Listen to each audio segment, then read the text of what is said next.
Well, good morning. Running a bit behind.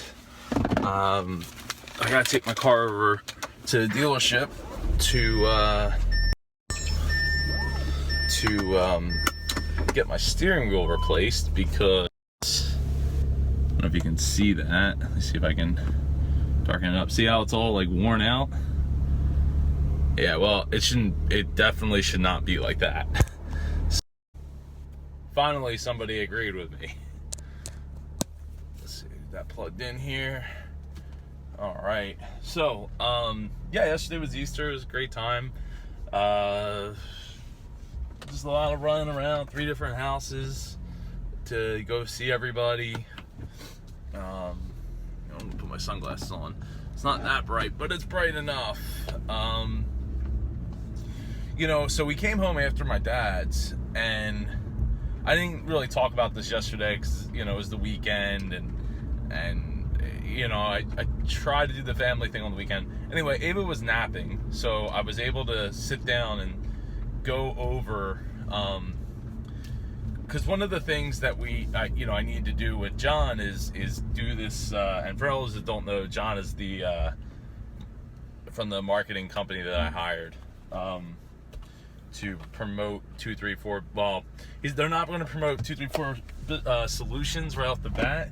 They're going to be promoting me for at least the next 6 months, and then we're going to roll and build up 234 solutions from there. Anyway, the consulting business. That's what it's all about. So Melissa took Ava up to take a nap. I was downstairs, and I was like, I need to take like a good hour and sit back and look at what I did, which was my greatest, the biggest thing that I had ever done as far as consulting and transformation of a business, goes back to 2012 when working at my family's business. I saw the need to reduce our inventory levels from just over 5 million, and the goal was to get it to between 2.5 and 3. So every month it would fluctuate between 2.5, 2.75, maybe up to 3, depending on the growth that we were experiencing at the time. Anyway, I thought it was sunny, and now it's actually raining outside. Oh well.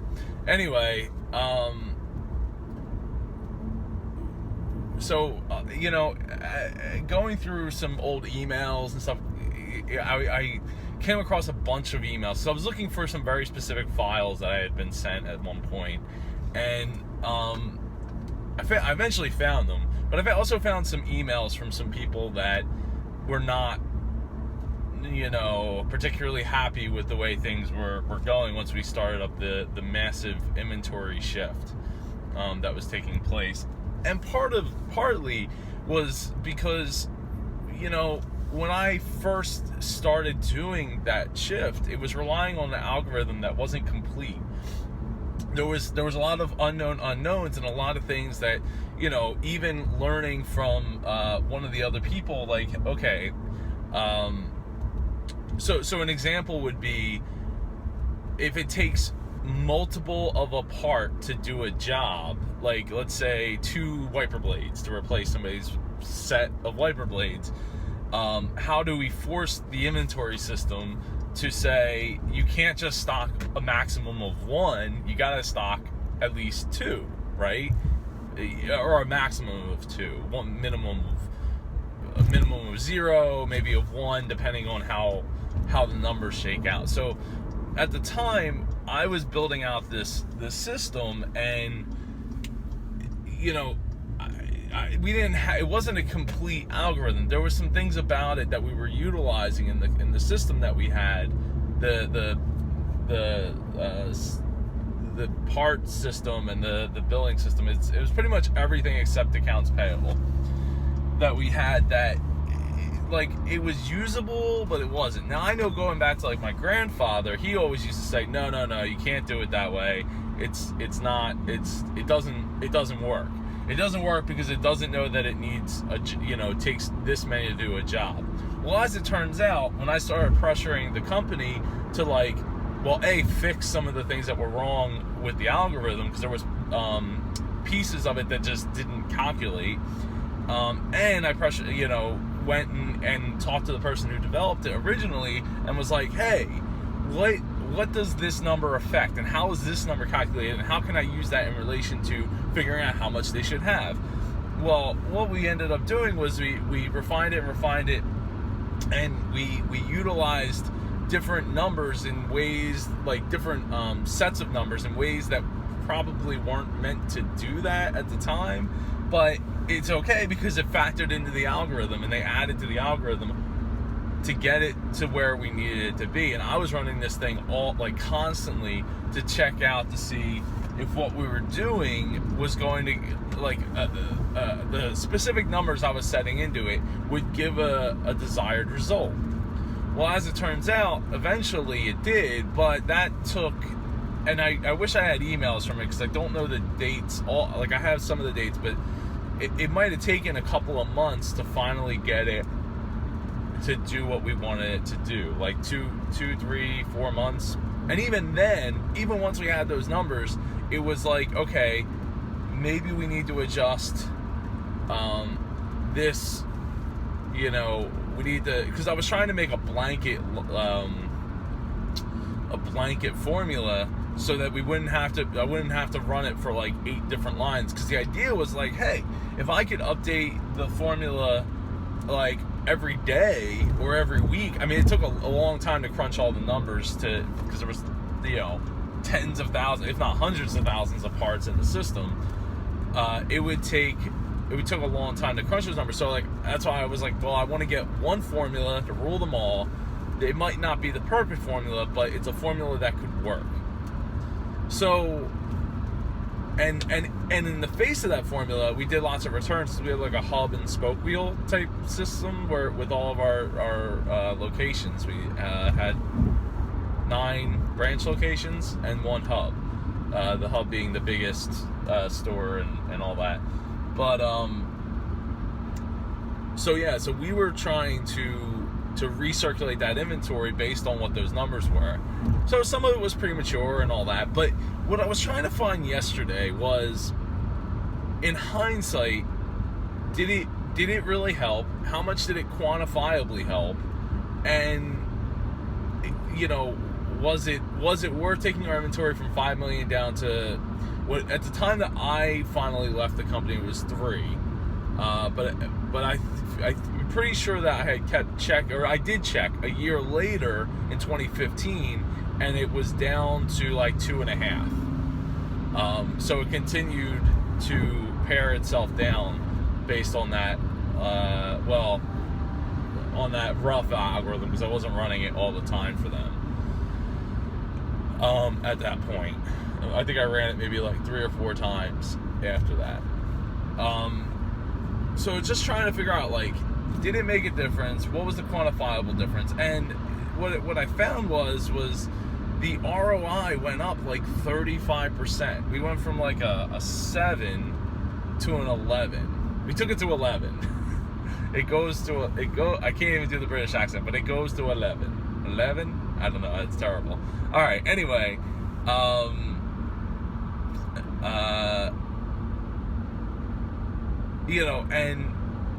and 2012, when we actually implemented it, that's when Hurricane Sandy hit one of our stores in North Jersey, which is like right in the armpit of New York, and you actually see like the Empire State Building from just down the street of that location. And it was actually under like 5 feet of water, so we actually went up every day, and for like 2 weeks we drove back and forth, taking fuel and supplies and like cleaning it out and power washers, and it was a mess. It was an absolute mess, and it ruined like majority of our inventory there at that store. So anyway, 2012 wasn't a great year, but it was a year where we kind of stayed flat up against the year before. But in 2013 is where you can actually see a lot of the improvement. So if 2012 wasn't such a, I think, because there was also, I think, something else was going in the trucking industry. I think that was one of the years that there was a big push to get people to buy new trucks, and when people buy new trucks, they don't need as many parts and all that. But we kind of just stayed, I think, flat from the year before, if I'm recalling off the top of my head. Anyway, I think when I look back at the numbers, I look back at the impact that it had. Not only did we reduce the inventory, but we were able to maintain how much we were purchasing. Actually, we lowered a little bit of how much we were purchasing month over month for some months. But then there was months where we did really, really good, and we spent way more than our, upwards of $1 million. So it had an interesting effect, for sure. But I was just trying to get the quantifiable numbers so I could look at it and be like, okay, so if we took out the learning curve, and we took out the fact that we needed to reduce our inventory by so much, and a lot of that inventory we weren't necessarily able to return because it had been there for a while. It wasn't expired or anything, but it just was, it just couldn't go back to the manufacturer at that point. So taking all that into account, the effect that we had was actually pretty impressive. And you have to give credit to the other people too, not just like the people that help make that happen, but the managers to adjust, right, and to grow with the system. And then for me to be told, like, a couple years later, that we actually, what we did in that year, and in those 2 years from 2012 to end of 2013, beginning of 2014, was actually more impressive and more flexible and more better than the company that ended up taking us over after the fact. I mean, I don't know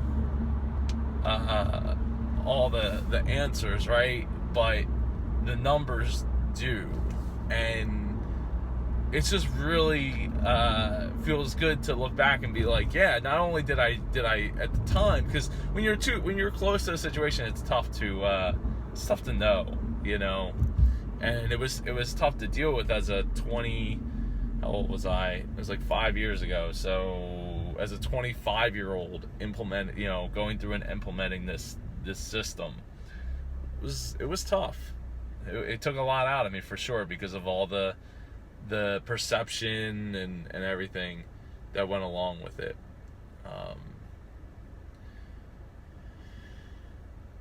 Yeah.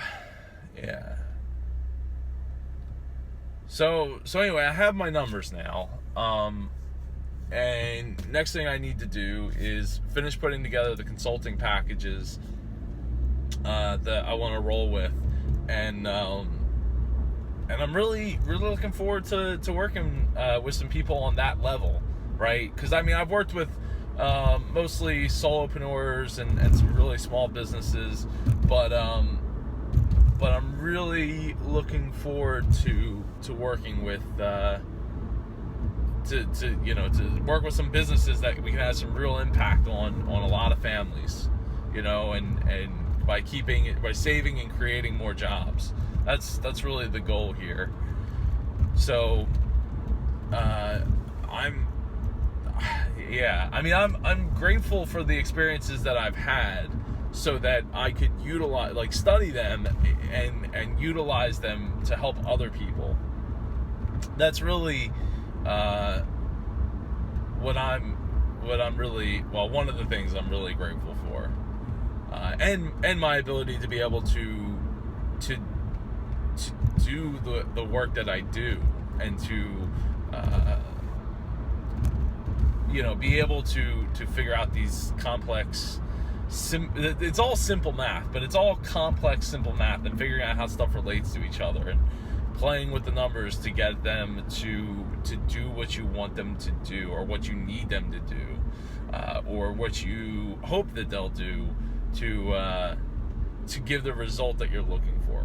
So it's not easy, but I do really enjoy, figuring out those issues, those problems, and what I've learned from those isn't just about numbers, but the perception and perception management and people management and everything in between. So, all right, so I'm almost to the dealership. Let's see what happens, because the last time I got a loaner car from here, it was pretty dirty inside, lots of crumbs and it's like it hadn't been cleaned in a while. And I brought it up to one of the service managers and afterwards, and he explained that they only had about half of the loaner cars that they currently need, because they were turning it over so quick. And they didn't have anybody to clean them in that overnight type of situation. So that was like almost a month ago. So we'll see, because he said they were working on it. So we'll see if it's clean. Because I pointed out, it's like, hey, it's not, it doesn't affect me, other than having a car that's looks like it hasn't been vacuumed in a while. But as a business guy, I want to see you do the right thing, have it clean. So it was a good reason that they didn't have the solution just yet. So we'll see how clean this one is. In the loaner car now, I would give this like a solid C+, as far as cleaning goes.